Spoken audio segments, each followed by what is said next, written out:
Sir, এটাই হচ্ছে বাড়ি, যেটা বিজ্ঞপ্তি দেখে আসলাম। হ্যাঁ, পছন্দ হয়েছে। ডাকেন, আপনি লোক ডাকেন।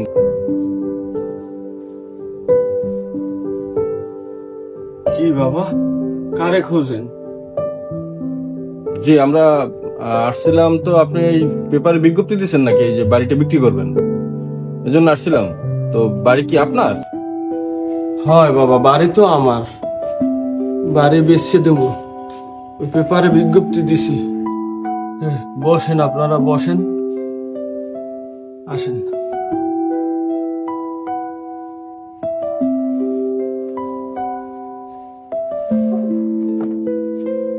বসেন।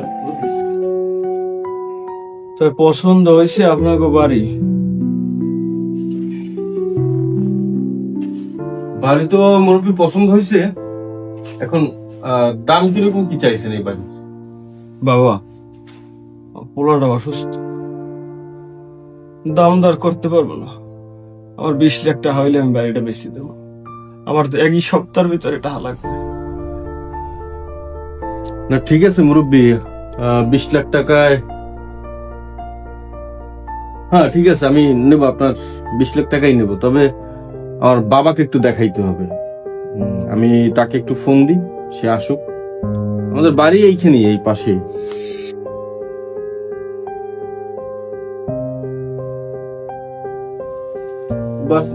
বসুন বসুন।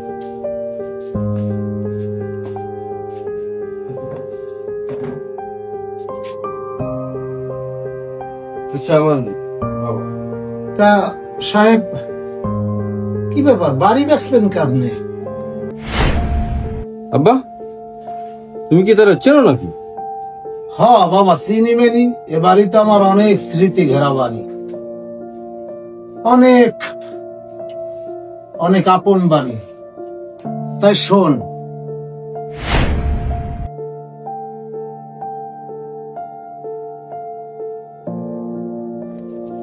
আব্বা, তুমি যাও কামে। হয় বাবু, মুই যাই, মেলা দেরি হয়ে গেছে বুঝছো। আর ওই তোর ভাত বাড়ি থুইছি, খাইয়ে লইছে। আব্বা, ফর্ম ফিল আপের ডেট তো প্রায় শেষ, কালকে একদিন আছে, আর কালকেই লাস্ট ডেট। টাকা কটা যদি একটু দিতা। হয় বাবু, দেহি এটা কায়দা হরি লইয়া মনে আর হরমুখী নত লাগবেই। আচ্ছা, যাও তো। ভাত খাইলে মনে হরিয়া। আচ্ছা, কেমন?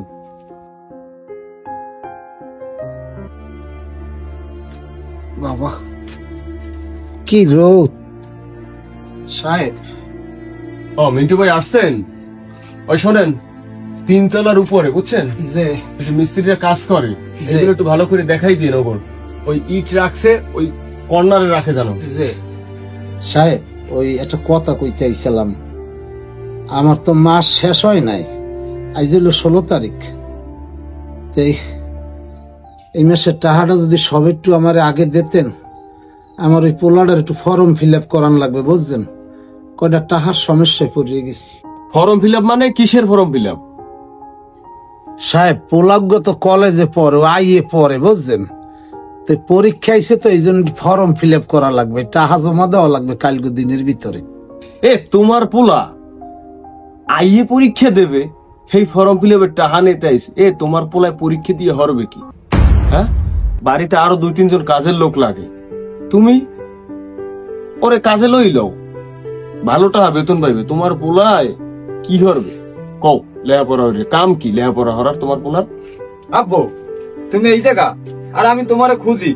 আমার 50,000 টাকা দাও তো আব্বু। আব্বা, 50,000 টাকা ধরবেন কেমনি? ওই আজকে ক্লাবে পার্টি আছে তো বাবা, দূর থেকে ভাই বোনদের আইতেছে, দাও টাকা দাও তাড়াতাড়ি। ও, ভাই বন্ধুরা আইবে, তো কিন্তু একটু কষ্ট হইলে তোমার লইতে হইবে না আব্বু। ওই ব্যাং দেয়া কষ্ট হইলে তুললা হেল্পার লইয়েন। এই ধরেন, জান তাইলে। ও সুইট ড্যাড, তুমি আমার সবথেকে প্রিয় বাবা। আমি যাই বাবা।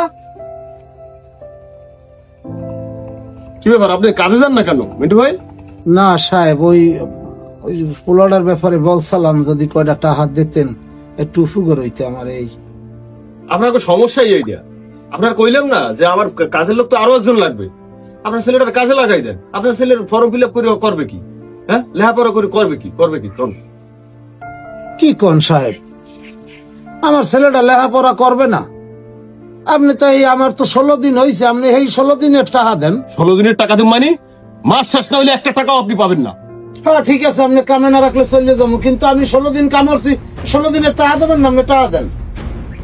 মাস শেষ না হইলে একটা টাকাও আমি দেবো না। ভালো লাগলে কাজ করেন, নাহলে এই মুহূর্তে বাইরে হয়ে যান বাড়ি থেকে। যান। সহ্য হয় না এইসব লোকজন। ঠিক আছে সাহেব, গেলাম। ও আল্লাহ, কারবারটা কেমন হয়ে গেল। সাহেবও বাড়িতে বাইরে দিল, পোলাটারও পরীক্ষার কাজ ফর্ম ফিল আপের টাকা দেওয়া লাগবে না। পোলা আমি আল্লাহর নাম লইলে হামুই পড়ামু, প্রয়োজন হইলে ছাগল দুটো বেচছিলাম, নাইলে কটা চাউল আছে ঘরে বেচছিলাম। পোলার আমার পড়াইতেই হইবে। যাই যে ছাগল দুটো কেউ কিনে নি। ও আচ্ছা, তাহলে আপনি এইবারই কাজ করতেন না? হ্যাঁ বাবা, থাক ওই কথা বাদ দাও। তা, সাহেব আপনি বাড়ি বেচবেন কে? আমার পোলাটা মেলা অসুস্থ ভাই, ক্যান্সার হয়ে গেছে নেশা করতে করতে। সাহেব একটা কথা কই, কষ্ট পাইয়েন না। ছেলে পানরা তো বেপরোয়া ভাবে চালাইতে হয় না। আপনি আপনার ছেলের পিছনে হাজার হাজার টাকা তারে দেন। আমি কই আপনার কষ্ট দেশ চাই না, আমি কিন্তু 16টা দিনের টাকা কাজ করছি আপনার দ্বারা, চাইছি আপনি দেন না। আর দেখেন আমার এই ছেলে নুন ফ্যান খাইয়া আইস আল্লাহ তারে মানুষের মতন মানুষ বানাইছে। আপনাকে দোয়ায় ভালো একটা প্রজেক্টে চাকরি করে। আল্লাহ যে আমার কত সুখ দিয়েছে ভাই, আপনারে কইয়ে শেষ করতে পারবো না। তা সাহেব, অতিরঞ্জিত কোনো কিছু ভালো না। আর একটা কথা সবসময় মনে রাখবেন, হিংসা পতনের মূল। তা সাহেব, আপনার বাড়ি আমি কিনলাম, আল্লাহ আপনার ছেলেটারে সুস্থ করে দিক। বাবা তুমি তোমার কাকারে টাকা দেওয়ার ব্যবস্থা করো, চলো।